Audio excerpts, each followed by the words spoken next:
mês de agosto, é meados de estação. Vejo sobras de queimada e fumaça no espigão. Lavrador tombando terra, dá de longe a impressão de losangos cor de sangue desenhados pelo chão. Terra tombada é promessa de um futuro que se espelha no quarto verde dos campos, a grande cama vermelha, onde o parto das sementes faz brotar de suas covas o fruto da natureza, cheirando a criança nova.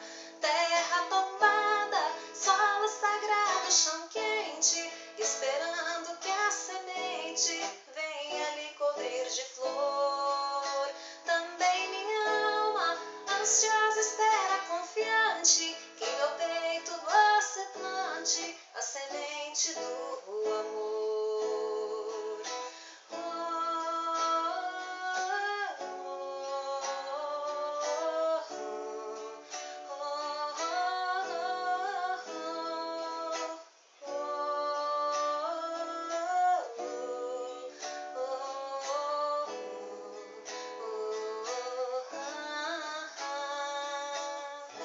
Terra tombada, criança, deitada num berço verde, com a boca aberta pedindo para o céu matar-lhe a sede. Lá na fonte, ao pé da serra, é o seio do sertão. A água, leite da terra, alimenta a plantação. O vermelho se faz verde, vem o botão, vem a flor, depois da flor a semente, o pão do trabalhador.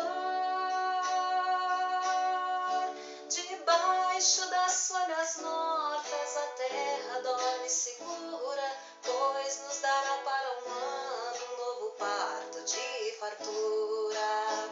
Terra tombada, solo sagrado, chão quente, esperando que a semente venha lhe cobrir de flor.